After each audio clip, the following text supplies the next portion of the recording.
بسم اللہ الرحمن الرحیم۔ السلام علیکم دوستو، امید ہے آپ خیریت سے ہوں گے۔ اللہ تعالیٰ آپ کو شاد و آباد رکھے، ہر پریشانی ہر مصیبت سے دور رکھے۔ ایک بار حضرت سلیمان علیہ السلام نے ایک مکڑی سے مخاطب ہو کر پوچھا، اے مکڑی، تمہاری سال بھر کی خوراک کتنی ہے؟ اللہ تعالیٰ نے قرآن مجید میں فرمایا کہ تقریباً 1,25,000 انبیاء کرام دنیا میں بھیجے گئے، لیکن قرآن مجید میں صرف 25 انبیاء کے نام آتے ہیں۔ اس کا مطلب ہے جن کا بتانا ضروری تھا ان کا ذکر کیا گیا۔ ان 25 انبیاء کے ذکر میں سے ایک ذکر کردہ نام حضرت سلیمان علیہ السلام کا بھی ہے۔ اللہ تعالیٰ نے حضرت سلیمان علیہ السلام کو بے شمار نعمتیں عطا کیں اور ہر طرح کی طاقت بھی عطا کی تھی۔ آپ علیہ السلام ایک بہت بڑی سلطنت کے بادشاہ تھے اور بہت بڑی فوج کے سپہ سالار بھی تھے، اور اس کے علاوہ آپ علیہ السلام کو اللہ تعالیٰ نے جانوروں، پرندوں اور کیڑوں مکوڑوں کی زبانیں بھی سکھائی تھیں۔ اس سے پہلے بھی ہم نے حضرت سلیمان علیہ السلام کا ایک واقعہ کوڈ کیا تھا، جس میں ہم نے آپ کو بتایا تھا کہ حضرت سلیمان علیہ السلام پرندوں کی زبان جانتے تھے۔ آج ہم آپ کو بتائیں گے کہ حضرت سلیمان علیہ السلام کیڑے مکوڑوں کی زبان بھی جانتے تھے۔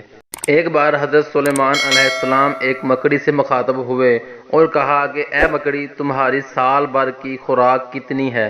تو مکڑی نے جواب دیا کہ آپ مجھ سے یہ کیوں پوچھ رہے ہیں؟ تو آپ علیہ السلام نے فرمایا، تم یہ بتاؤ تو صحیح کہ تمہاری سال بھر کی خوراک کتنی ہے؟ تو مکڑی نے فرمایا کہ چاول کے 2 دانے میری سال بھر کی خوراک ہے۔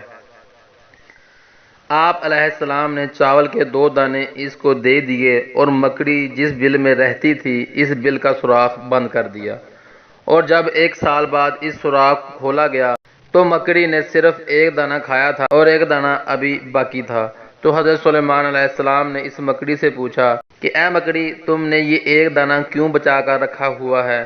تو مکڑی نے جواب دیا، اس سے پہلے معاملہ میرے رب کا تھا اور مجھے یقین تھا کہ اگر میں سال سے پہلے 2 دانے کھا بھی لوں تو وہ اللہ وہ رازق مجھے اور کھانے کو دے دے گا، لیکن اب کی بار میرا رزق ایک انسان کے ہاتھ میں تھا، پتہ نہیں دوبارہ ملے نہ ملے۔ دوبارہ اس انسان کو یاد رہے نہ رہے کہ اس نے ایک مکڑی کو، ایک ناچیز کو سوراخ میں بند کر رکھا ہے، اس لیے میں نے 1 دانہ کھا لیا اور 1 دانہ بچا لیا کہ پتہ نہیں اب کتنی دیر اور یہاں رہنا پڑے۔ حضرت سلیمان علیہ السلام نے رب کا شکر ادا کیا اور کہا کہ ہاں، میں شہادت دیتا ہوں کہ ساری دنیا کا رازق صرف اللہ ہی ہے، جو مجھے اور مجھ سمیت تمام انسانوں کو، بلکہ تمام حشرات کو رزق مہیا کرتا ہے۔ اللہ تعالیٰ ہمیں اس یقین پر جینے کی توفیق عطا فرمائے۔ امید کرتے ہیں سامعین کو یہ ویڈیو پسند آئی ہوگی۔ ویڈیو پسند آنے کی صورت میں ویڈیو کو لائک کرنا مت بھولیے گا اور چینل کو سبسکرائب کرنا بھی مت بھولیے گا۔